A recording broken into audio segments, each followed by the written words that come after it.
Welcome friends, मैं मनीष मिश्रा और निर्माण जेस एकेडमी में आपका स्वागत है।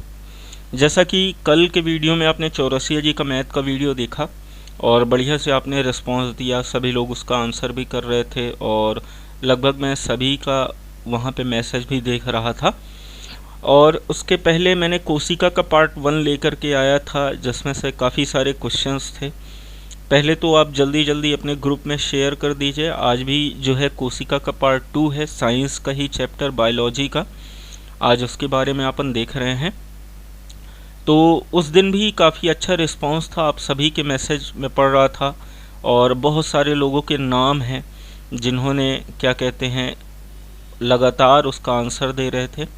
ध्यान रखिए, आपके लिए एक गुड न्यूज़ ये है कि अभी हम दो से 3 दिन के अंदर जो है लाइव सेशन लेकर के आ रहे हैं। लाइव सेशन जो है आपके सामने रहेगा, आपको ऑनलाइन जल्दी जल्दी उसका आंसर देना होगा। क्विज टाइप का जो जिस प्रकार से आप टेलीग्राम वगैरह में देते हैं, ठीक उसी प्रकार से आपको यूट्यूब में लाइव आके जो है क्वेश्चंस को उसका आंसर लाइव चैट में देना होगा। तो आज बाकी के जो बचे हुए क्वेश्चंस थे कोशिका के, उन क्वेश्चंस को मैं लेकर के आया हुआ हूँ। तो बढ़िया तरीके से उसका आंसर करिएगा आप लोग और देखते हैं कि इस बार जो है, यानी कि पिछली बार काफ़ी लोग गलत भी कर रहे थे और बहुत सारे लोग सही भी कर रहे थे। जेन्युइन क्वेश्चन को लोग गलत कर रहे थे। ठीक है, तो आज देखते हैं कि आपने कोशिका को वापस से पढ़ा कि नहीं पढ़ा। तो बढ़ते हैं अपने पहले क्वेश्चन की ओर। सबसे पहला क्वेश्चन है कि कौन सा अंगक प्रायः जंतु कोशिका में उपस्थित नहीं होता। मतलब क्वेश्चन ये कह रहा है कि इन चारों में से कौन सा अंग जो कोशिका का अंग है वो जंतु कोशिका में उपस्थित नहीं होता, बताएं। ऑप्शन ए है लवक, ऑप्शन बी गोल्जी काय, option C mitochondria, option D अंतः प्रद्रव्य जालक। जल्दी बताएं।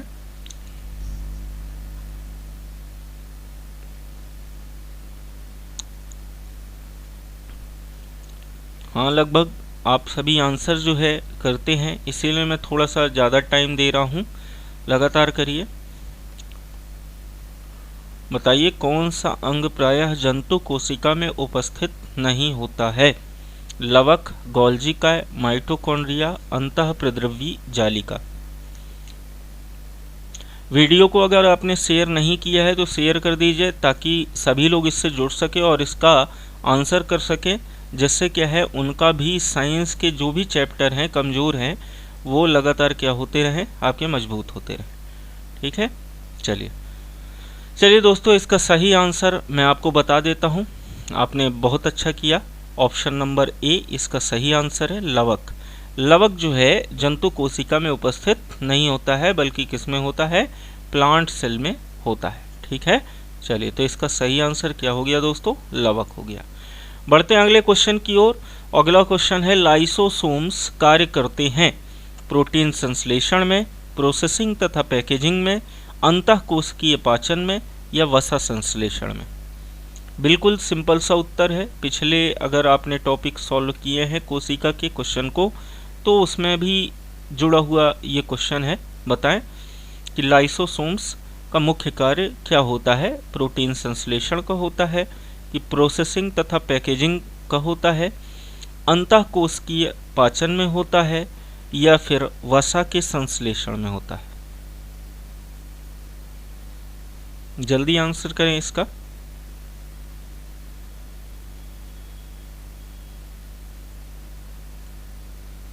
चलिए, तो मैं अब इसका आंसर बताने जा रहा हूँ। ठीक है, जितने लोगों ने आंसर किया बहुत बढ़िया।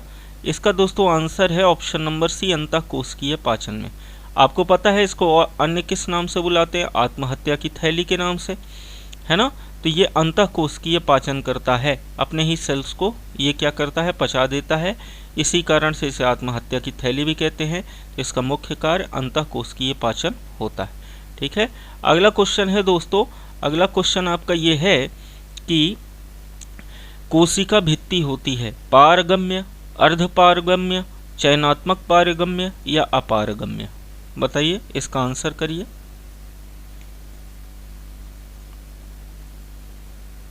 ये क्वेश्चन दोस्तों पूछा भी जा चुका है। कोशिका भित्ति होती है, पारगम्य होती है कि अर्धपारगम्य होती है। ये ऑप्शन नंबर बी जो है अर्धपारगच लिखा है, वो अर्धपारगच नहीं है दोस्तों, अर्धपारगम्य। कभी कभी टाइपिंग में थोड़ा बहुत मिस्टेक हो जाती है तो उसको इग्नोर किया करिए, ठीक है।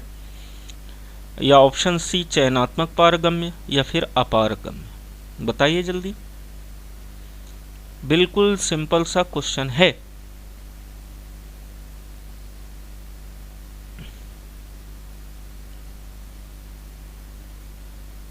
चलिए दोस्तों, तो मैं इसका आंसर बताने जा रहा हूं। इसका ऑप्शन नंबर ए सही है। कोशिका भित्ति कैसी होती है आपकी? पारगम्य होती है, ठीक है ना। तो ध्यान रखिएगा, ये इसका सही आंसर है। बढ़ते हैं अगले क्वेश्चन की ओर। अगला जो क्वेश्चन है दोस्तों, वो हमारा अगला क्वेश्चन ये है कि माइटोकॉन्ड्रिया का भीतरी वलन कहलाता है। जो माइटोकॉन्ड्रिया होता है उसका भीतरी वलन क्या कहलाता है? Option A cristae, option B oxysomes, option C matrix या ऑप्शन डी माइक्रोसोम्स। जल्दी आंसर करें इसका, बिल्कुल सिंपल सा क्वेश्चन है।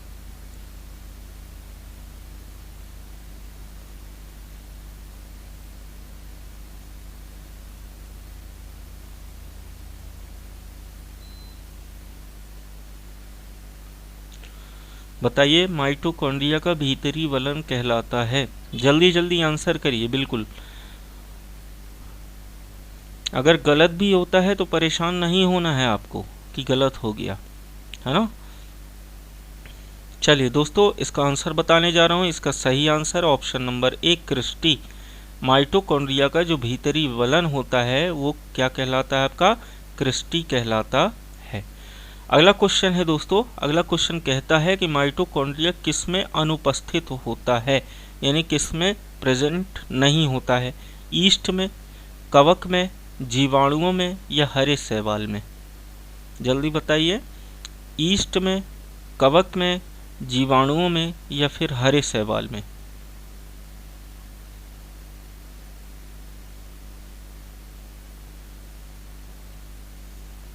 आंसर करें दोस्तों। ऐसे ही क्वेश्चन एग्जाम में पूछे जाते हैं, और जब पूछे जाते हैं अगर हमने पढ़ा नहीं है तो हमसे नहीं बन पाते।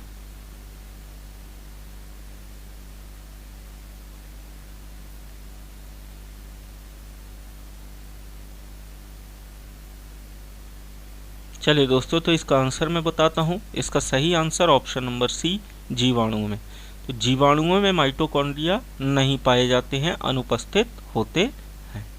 नेक्स्ट क्वेश्चन कहता है कि जीव द्रव्य शब्द का सर्वप्रथम प्रयोग किसने किया था? जीव द्रव्य, जिसे अंग्रेजी में प्रोटोप्लाज्म कहा जाता है, तो इस शब्द का प्रयोग पहली बार किसने किया था? Option A Darwin, option B Purkinje, option C John Ray, option D Hutchinson. बताइए जल्दी। बिल्कुल सिंपल सा क्वेश्चन है। कोशिका के पहले चैप्टर में ही जब आप माइटोकॉन्ड्रिया या जीव द्रव्य के बारे में, कोशिका के बारे में पढ़ते हैं, तो कोशिका के कंपोनेंट्स पढ़ते हैं, तो उसमें ये आंसर दिया रहता है, ठीक है। बताइए कि पहली बार किसने प्रयोग किया था? डार्विन ने, पुरकिंजे ने, जॉन रे ने कि हेंचिसन ने?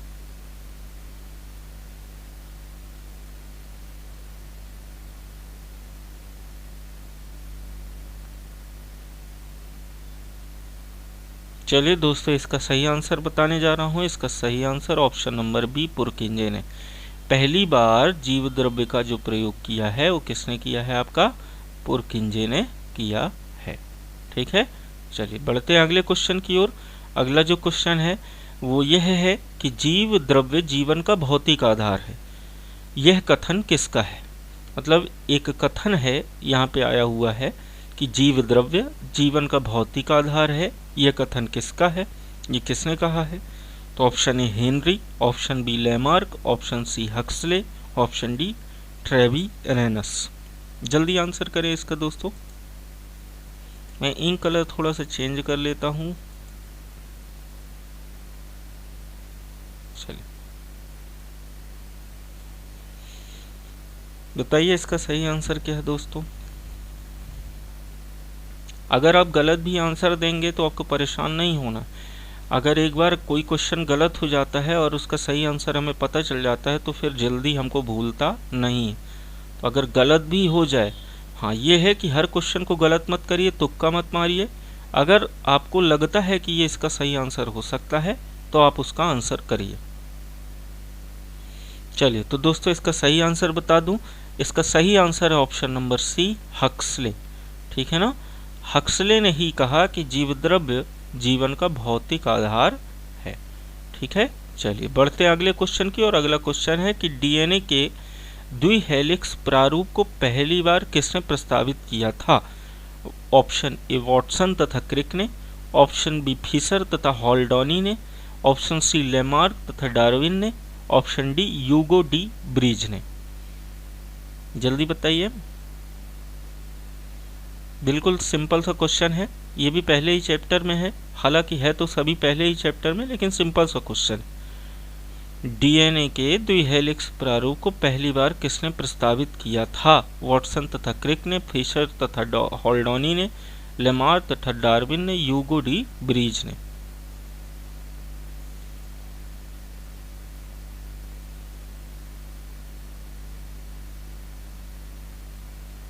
चलिए इसका आंसर से बता रहा हूं, इसका सही आंसर ऑप्शन नंबर ए वॉटसन तथा क्रिक ने। ठीक है ना।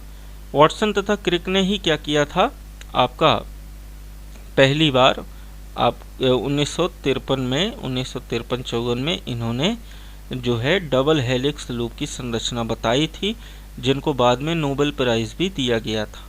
ठीक है ना। डीएनए के बारे में जब आप पढ़ेंगे तो आपको इसका आंसर मिलेगा। ठीक है। चलिए नेक्स्ट क्वेश्चन है कि न्यूक्लियस की खोज सर्वप्रथम किसने की थी? ऑप्शन है, न्यूक्लियस को हिंदी में केंद्रक कहते हैं दोस्तों, तो केंद्रक की खोज सर्वप्रथम किसने की? ल्यूवेनहॉक ने, स्वान ने, हॉफमेस्टर ने या ब्राउन ने? बिल्कुल सिंपल सा क्वेश्चन है, ये आपसे बन जाना चाहिए। जल्दी बताइए, केंद्रक की खोज या न्यूक्लियस की खोज सर्वप्रथम किसने की थी? ल्यूवेनहॉक ने, स्वान ने, हॉफमेस्टर ने या फिर ब्राउन ने?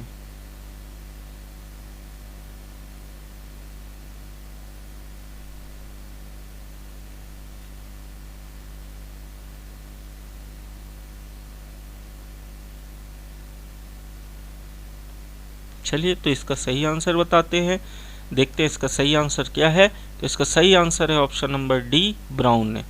सन 1838 में 1831 में रॉबर्ट ब्राउन ने किसकी खोज की थी? न्यूक्लियस की खोज की थी, यानी कि केंद्रक की खोज की थी। चलिए अगला क्वेश्चन हमारा कहता है कि कोशिका की क्रियात्मक गतिविधियां नियंत्रित होती हैं केंद्रिका द्वारा, माइटोकॉन्ड्रिया द्वारा, जीव द्रव्य द्वारा या केंद्रक द्वारा? फिर से सुन लीजिए क्वेश्चन, कोशिका की क्रियात्मक गतिविधियां नियंत्रित होती हैं केंद्रिका द्वारा, माइटोकॉन्ड्रिया द्वारा, जीव द्रव्य द्वारा या केंद्रक द्वारा?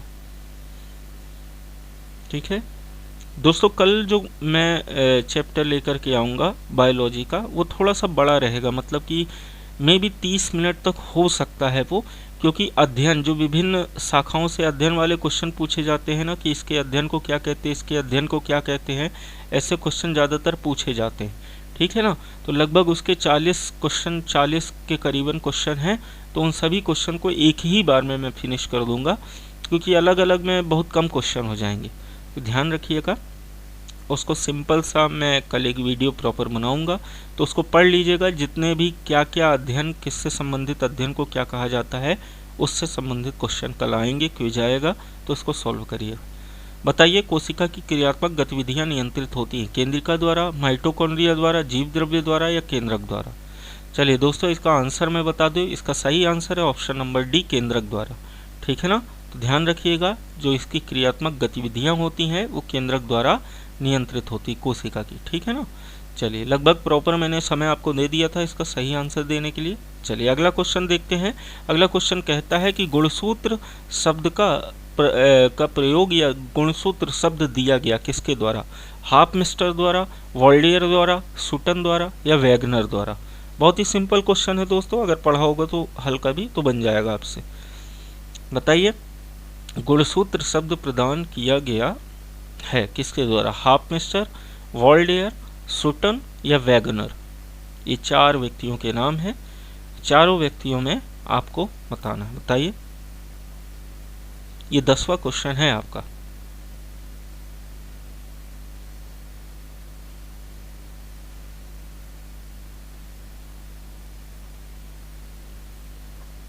चलिए दोस्तों, इसका सही आंसर बता दूं तो इसका सही आंसर है ऑप्शन नंबर बी, वॉल्डेयर द्वारा। ठीक है ना, वॉल्डेयर ने पहली बार गुणसूत्र शब्द को दिया था या प्रदान किया। ठीक है, चलिए बढ़ते अगले क्वेश्चन की ओर। अगला क्वेश्चन है, अंतः प्रद्रव्य जालक एंडोप्लाज्मिक रेटिकुलम की खोज किसने की थी? ऑप्शन ए सुटन ने, ऑप्शन बी पॉर्टर ने, ऑप्शन सी वॉटसन ने या ऑप्शन डी रॉबर्ट्सन। बताइए। खोजकर्ता के नाम तो आपको पढ़ने पड़ेंगे दोस्तों, सीधा सीधा क्वेश्चन आ जाता है कि इसकी खोज किसने की थी। ठीक है, तो बताइए, अंतः प्रद्रव्य जालक इंग्लिश में कहते हैं एंडोप्लाज्मिक रेटिकुलम की खोज किसने की थी? सुटन ने, पॉर्टर ने, वॉटसन ने या रॉबर्ट्स ने? जल्दी आंसर करें इसका।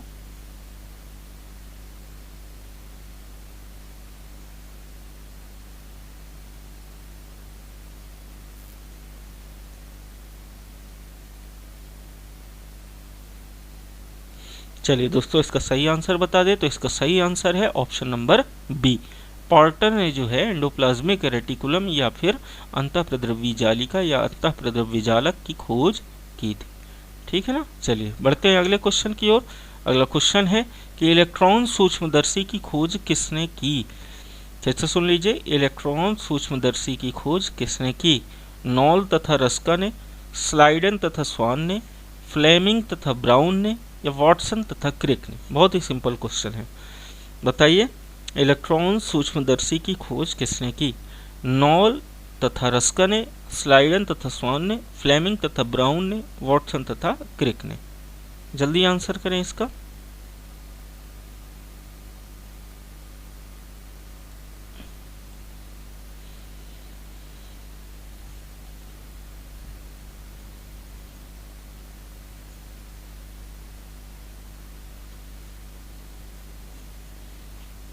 लगातार आंसर करिए जितने भी लोग हैं। देखिए, वीडियो को लाइक जरूर कर दिया करिए। आप लोग ऑनलाइन तो आ जाते हैं, लाइक नहीं करते हैं। कम से कम हम लोग को भी मोटिवेट हम लोग भी हो जाते हैं। हाँ, लाइक आ रहे हैं, कमेंट आ रहे हैं अच्छे से, तो ठीक है, लगता है कि हाँ चलिए आप लोग के लिए और भी अच्छे वीडियो दे। आते हैं बस दरबार करके चले जाते हैं, कुछ करते नहीं हैं, और पढ़ाई लिखाई तो दूर की बात। चलिए दोस्तों, इसका सही आंसर ऑप्शन नंबर ए, नॉल तथा रस्का ने। तो इलेक्ट्रॉन सूक्ष्मदर्शी की जो खोज की थी वो नॉल तथा रस्का ने की थी। ठीक है, बढ़ते हैं अगले क्वेश्चन की ओर। अगला क्वेश्चन है कि वास्तविक केंद्रक किसमें अनुपस्थित होता है? ये क्वेश्चन उसी से जुड़ा हुआ क्वेश्चन है जो अभी आया था, तो ये आपको आंसर देना है। ठीक है ना, इसका आंसर मैं आपको नहीं बता रहा हूँ, इसका आंसर आपको देना है। बढ़ते हैं अगले क्वेश्चन की ओर। सर्वाधिक संख्या यानी ब्रैकेट में लिखा है 2n में गुणसूत्र पाए जाते हैं, तो किस में पाए जाते हैं दोस्तों? ऑप्शन ए गन्ना में, ऑप्शन बी आलू में, ऑप्शन सी मनुष्य में या ऑप्शन डी ओफियोग्लोसस में? सर्वाधिक संख्या में गुणसूत्र पाए जाते हैं गन्ना में, आलू में, मनुष्य में या ओफियोग्लोसस में? 15वां क्वेश्चन है। 15वें क्वेश्चन का आंसर बताइए जल्दी।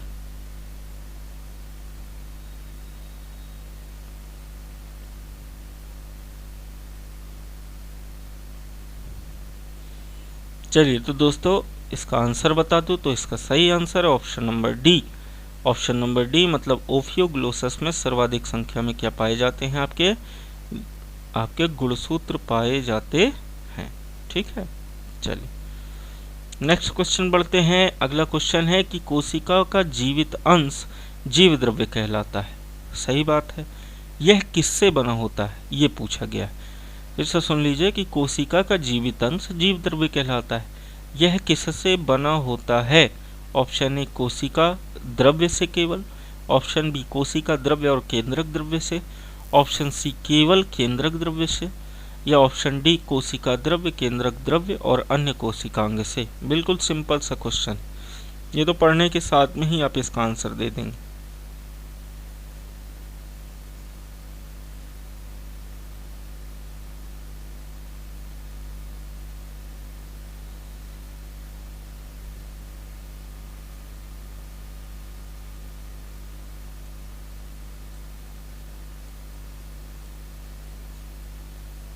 चलिए दोस्तों, इसका सही आंसर आपको बता दूं, इसका सही आंसर है ऑप्शन नंबर डी, कोशिका द्रव्य, केंद्रक द्रव्य और अन्य कोशिकांग से मिलकर के हमारा संपूर्ण जीव द्रव्य यानी कि प्रोटोप्लाज्म बना होता है।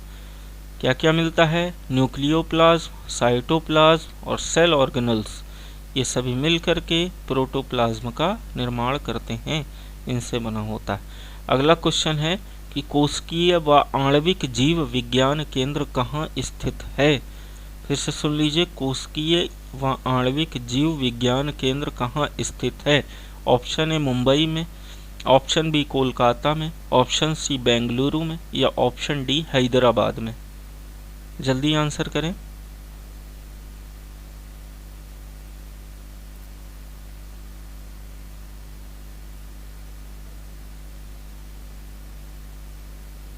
सत्रहवां क्वेश्चन है, निम्नलिखित कोशिकीय व आणविक जीव विज्ञान केंद्र कहाँ स्थित है?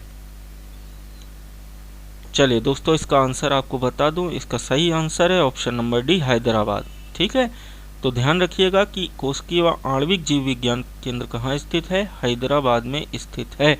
ध्यान रखेंगे, ये क्वेश्चन आ सकता है। अगला क्वेश्चन है कि निम्नलिखित में से कोशिका अंगकों में कौन सा एक अर्धपारगम्य है? फिर से सुन लीजिए, निम्नलिखित कोशिका अंगकों में कौन सा एक अर्धपारगम्य है? कोशिका झिल्ली, प्लाज्मा झिल्ली, कोशिका भित्ति या केंद्रक?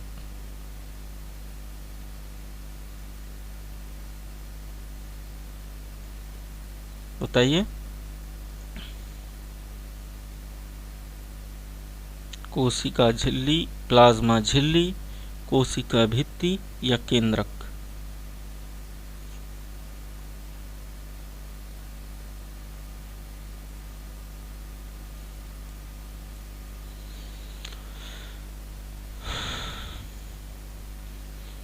जल्दी आंसर करें दोस्तों। चलिए, तो इसका सही आंसर बता दूं आपको, इसका सही आंसर ऑप्शन नंबर ए, कोशिका झिल्ली। इसे अर्धपारगम्य भी कहा जाता है। ये कैसा है? अर्धपारगम्य है। ठीक है, चलिए बढ़ते अगले क्वेश्चन की ओर। अगला क्वेश्चन है आपका कि निम्नलिखित पोषक तत्वों में से कौन सा एक पौधों की कोशिका भित्ति का एक संरचनात्मक घटक है? निम्नलिखित में से यानी पोषक में से कौन सा एक पौधों की कोशिका भित्ति का संरचनात्मक घटक है? Option A manganese, option B potassium, option C phosphorus या ऑप्शन डी कैल्शियम?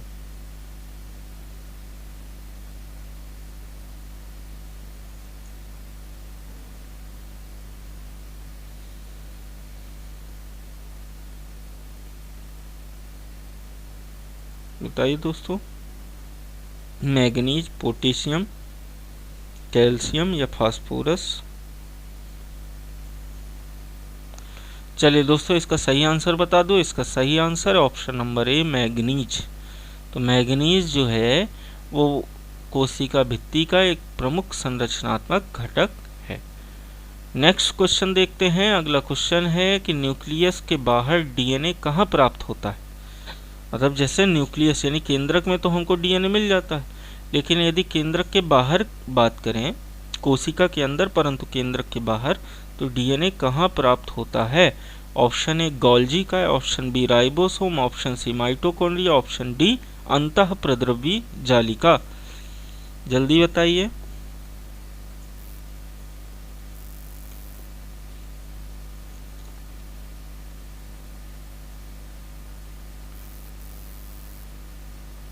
दोस्तों अभी कम क्वेश्चन इसलिए रख रहे हैं ताकि ज़्यादा बर्डन हो। कल का थोड़ा सा वीडियो लंबा होगा, इसलिए आज कम क्वेश्चन रखेंगे कल, ताकि आप अच्छे से उसका आंसर कर सके। कल के थोड़ा सा सेशन कठिन होगा, ध्यान रखिएगा। चलिए दोस्तों, इसका सही आंसर बता दें। इसका सही आंसर है ऑप्शन नंबर सी, माइटोकॉन्ड्रिया। यदि न्यूक्लियस के बाहर हम डीएनए की खोज करें तो माइटोकॉन्ड्रिया में क्या पाए जाते हैं? आपके डीएनए पाए जाते हैं, और बाकी डीएनए न्यूक्लियस के अंदर यानी केंद्रक के अंदर होते हैं। यदि केंद्रक के बाहर की बात करें तो माइटोकॉन्ड्रिया के अंदर। ठीक है, चलिए आज के सेशन का लास्ट क्वेश्चन देखते हैं।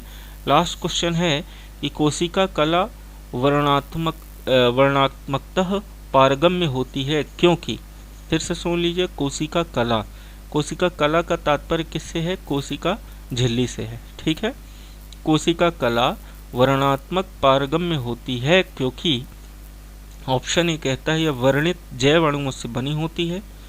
ऑप्शन बी कहता है यह उच्चतर सांद्रता वाले क्षेत्र से निम्नतर सांद्रता वाले क्षेत्र की ओर कुछ पदार्थों का अभिगमन नहीं होने देती है।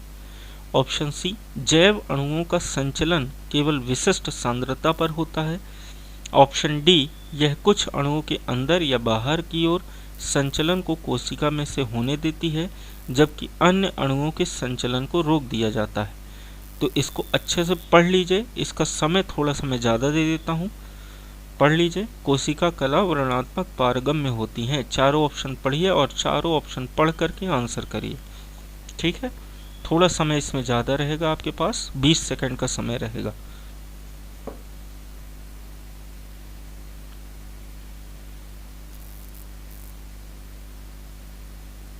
मैं कुछ नहीं बोलूँगा, आप आराम से पढ़िए फिर आंसर करिए।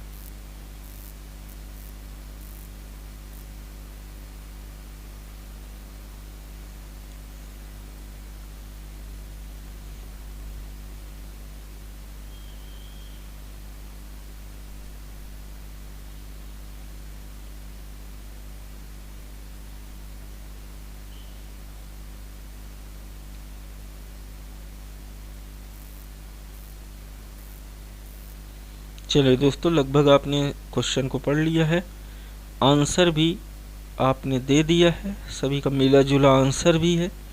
ठीक है, तो इसका सही आंसर है कि कोशिका कला वर्णात्मक पारगम्य इसलिए होती है क्योंकि ऑप्शन नंबर डी इसका सही आंसर है, यह कुछ अणुओं के अंदर या बाहर की ओर संचलन को कोशिका में से होने देती है और जबकि कुछ अन्य अणुओं के संचलन को रोक दिया जाता है।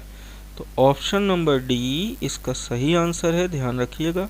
ठीक है, चलिए, तो मैंने इसको जो है डार्क कर दिया है, तो इसका सही आंसर है। अगर आप नोट करना चाहें तो इस क्वेश्चन को नोट कर लीजिए। एग्ज़ाम में जब भी जाएं तो इन्हीं क्विज को आप लगा के जाएं, क्योंकि पढ़ने का समय उस समय नहीं रहता।